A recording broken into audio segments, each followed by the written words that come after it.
It's a crazy story. A former Cardinals player and a case of mistaken identity. Mesa police following a potential shooting suspect. Lose sight of a car, pick up another car. Follow it into Sky Harbor. A man gets out to pick up his daughter on the curb and is greeted with drawn guns, told to get down on the ground and handcuffed. That man joins us right now, former Cardinal Wesley Leasy and his attorney, Benjamin Taylor, are with us. Thank you both for being here. I hope I gave a pretty generic version of what happened. I know it must have been much more terrifying than that. So, Mr. Leasy, why don't we start with you? I mean, you know, you're just there to pick your daughter up, and all of a sudden you're being put on the ground. What in the world are you thinking at that moment? Pretty much what you just said. What in the world is going on? I get to the airport to pick up my daughter from her trip over to Atlanta, and we're surprised at the curb with officers pointing guns at us. I look over my shoulder. I greet my daughter at the curb, give her a hug. We look around. I look over my left shoulder. By the way, my daughter had already told me that there was a lot of police traffic at the airport when I was corresponding with her over the phone. And, you know, I said, hey, no big thing. It's always something going on there at Sky Harbor. And so we get to the car. I get to the curb. I pick up my daughter. I give her a hug. I give her a kiss. I load the bags into the car. And I go to get in my side. And I hear this, put your hands up, hold your hands up. And I don't know what's going on. And I look over my shoulder. There's an officer pointing a gun at me. And immediately I thought, because my daughter told me all this traffic with the police officers are there, I'm thinking, we're in the middle of something. And so I look over my left shoulder and I look back and I'm like, oh my God, he's talking to me. Oh my goodness. And all of these thoughts are going through your head. What the heck is going on? Why are these cops pointing guns at me?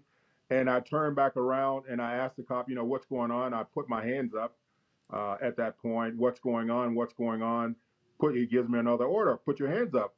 And so at that point, it's a crazy moment because I could swear at that point it's about 20 cops, looks like a SWAT team. Oh, wow. All of them, I'm not a gun guy, but all of them look like they have these, you know, semi-automatic weapons, and they're all pointed at us, different departments, sheriff, many different departments, and they're all saying, put your hands up. This one particular one that I said. So it's a very shocking experience. My daughter is there. She's crying. Adamantly, she has a problem with dealing with stress and tension. So immediately my concern is pointing over toward her. How am I going to comfort my daughter and also be compliant with these officers? Yeah. Right. So Mesa police responded to a shooting at an apartment complex. They were told that it was a white vehicle, a white four-door Mercedes. That was the description. It seems the police were in pursuit of the car, at one point lost the car. Then they thought it was your car, and that's when they dragged you out and they put you down on the ground. Do you think this was about the color of your car or the color of your skin? Probably a little bit of both. Because, I mean, I don't know where you guys live. I live over in Scottsdale. Yeah. So in Scottsdale, there are a lot of Mercedes-Benz driving around this place between Scottsdale and Tempe. I can't tell you how many people drive around in Mercedes and their new cars. So at that point, I mean, you're going through this whole situation. I never want to say that anything is racially motivated. But hindsight at that point in time, afterwards, and that you're finding out the details about it, I would say that it did have a racial tone to it, especially when you know that the person that you're pursuing is a white male. Okay, you say that, and that was something I was going to ask. So the police did have a description of the suspect that wasn't clear in some of the reporting. We knew about the white four-door Mercedes, but you're telling us now that the description of the shooting suspect, the person they were pursuing, was a white male. That's correct. Okay. And so when you got out of the car, well, that should have set off a few alarms. We're speaking with... I'm a 6'4" black guy. I'm a Cardinal player. So, yes, I don't think there's any mistake about, maybe we have the wrong guy here. Yeah. Wow. That's the voice of Wesley Leasy, a former Arizona Cardinals player who was put on the ground by the police. They had the wrong car. Let's bring in his attorney, Benjamin Taylor. Are we talking race here? Or are we just talking, hey, the cops did the best job that they could. They had a description of a white car, and they just got it wrong. Or is this about race? No, I mean, I think it's a little bit of both. And we always respect police officers. But in this incident, they did a horrible job here. You had a suspect who was a white male. Mr. Leasy is coming from Scottsdale, Arizona. And he's circling around slowly, pulled over his daughter, and his daughter is put in handcuffs too. Like, why put his daughter in handcuffs? She's coming out the terminal. They wrongfully arrested her and him. They searched his vehicle for no reason. They pointed assault rifles at him, multiple assault rifles that you can see on the body camera. I've seen in the camera, yeah. Yeah, and there was no need for this. And like we talked about this earlier, they are looking for a white male. His daughter is African American. As you see, Mr. Leasy, he's African American, and that doesn't make any sense why they would point all these rifles at him and put him in handcuffs and throw him on the ground like he's a criminal and search his vehicle. It doesn't make any sense, and the Mesa Police Department got this totally wrong. What did they say to you after they got you out of the handcuffs? What did they say? Did they apologize? Yeah, what was that like? There's a moment in there that it's two moments that we're talking about, right? There's a moment when I'm fearful for my life on the ground, and I'm trying to de-escalate that situation because you don't want to make a wrong move. And then we have that in-between moment when they're figuring out, or when they're letting me know, because nobody answered the question of, why are you detaining me? Why am I being held here? If they knew that information at the time, why did no one say anything? No one answered any questions. And then we have that moment in the end when they take the handcuffs off. And then that moment, too, has to be a different moment, right? It's not a threatening moment. They've released me from the handcuffs. So now I'm trying to ascertain from them, I'm a cool-headed guy. Yeah. I've always been, even when I was playing on the field. I'm a cool-headed guy. So now I'm trying to not be angry, but I'm really trying to get to the bottom of what's going on. So there's a cordial and de-escalated moment right there, in which they probably would point out there was a friendly encounter. It's friendly at that moment because you don't have any handcuffs, and that's with anyone. Sure. It was friendly in the beginning for my part. It was friendly at the end for my part. And now you engage with these officers because, again, I'm trying to ascertain what happened, and we're being cordial. I mean, when when there's not a gun pointed in your face, yeah, we can be friends now. It changes the conversation. But a couple yes, earlier moments from there, or earlier, then that's quite a different thing when I'm looking down the barrel of a gun from many officers barking out directions that, frankly, were not, shouldn't have been done. Right. I mean, I circled the airport many times. They had an opportunity to stop me whenever they wanted. And I'm picking up my kid. I'm going 10 miles an hour. She told me the bags are delayed. Dad, you know the deal. You guys have kids. Drive slow. Drive slow. They're not going to let you stop. You're circling the wagons, man. So you circle the airport. I mean, I watch a lot of movies, and I know the CIA. I mean, they had a lot of resources, right? Yeah. You got a helicopter that you deployed. You got the systems on the ground from cameras and everything. And then you have the information of the call in. You know, somebody had to call in and give a tip. They mentioned a tip. What kind of tip? We got a tip about a car. What other tip did you get? Did you convey what the suspect looked like?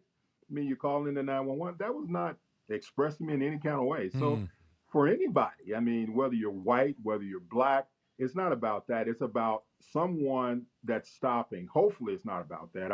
I'm a red-blooded American here. I hope there's not a color or race undertone to this whole thing. I would like to think that this was just poor policing. Yeah. Well, can I throw out there? I think one of the things I brought up is if they believed you were the shooter, you were the actual suspect, you were the right guy that they were. You were the looking right for. guy. Let's say they believe that. My God, doing it at the airport, trying to take down a suspect at the airport. There's people all around. Yeah. Endangered everyone. I mean, my daughter also, that was a big part about it as well. You're supposed to be there to protect and serve. And even if I'm a suspect, these guys were already stationed around my car before they took us down.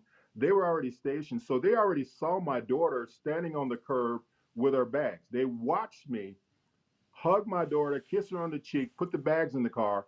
And I'm very, very disappointed in that. Even if you suspected me as a criminal, why didn't you protect the citizen that you knew was not involved? Not involved. Wow. You need to pull her off to the side. Lady, we're going to grab you, protect you, and make sure you're okay, because this guy in the car could be a criminal.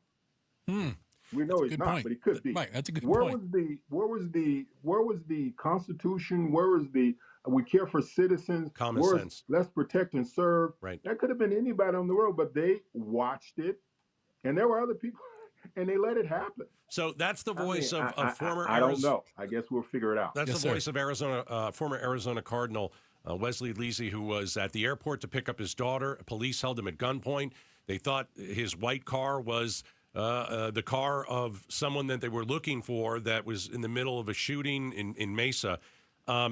Wesley, how does a situation like this stick with you and your daughter? Because it sure is traumatic.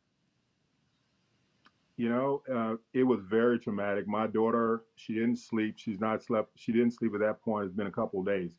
And trying to explain to your kid, I mean, you guys have kids, I hope. Yeah. to deal with some of it. But trying to explain to your daughter that her life was in danger, and trying to explain it in a way that she's okay with it, right? It's impossible.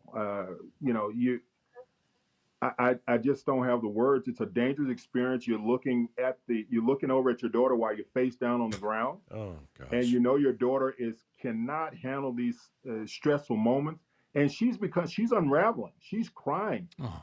She's crying. Dad, what's going on?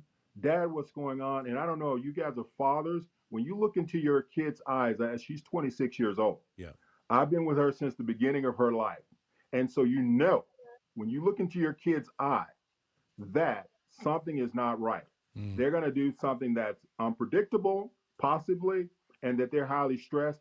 And my job at that point, knowing that my life was probably in danger, and knowing that she could make a false move at any time, you know, there's not any words to describe that you're now probably going to witness your kid getting shot because of this, I don't know, stupid interaction with these police officers. Mistaken identity along the way. Mr. Leasy, thank you. Mr. Taylor, I have a final question for you. Is there a lawsuit? I mean, you're an attorney. You're here. I'm assuming there's something. What is the next steps for you?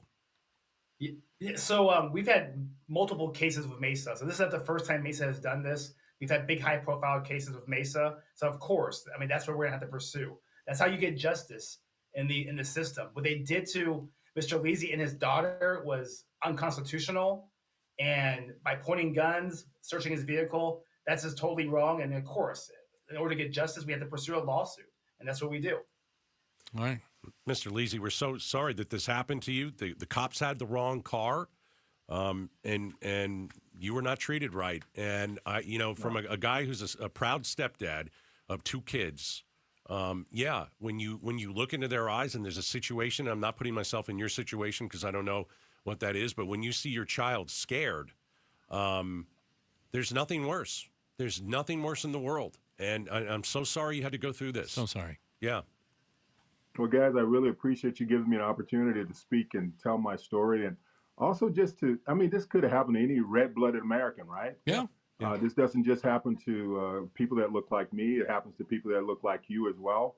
I've heard of many instances where people that look like you, they're also gunned down, no fault of their own. So this is really, it's a fault of theirs. I agree with police officers. Oops.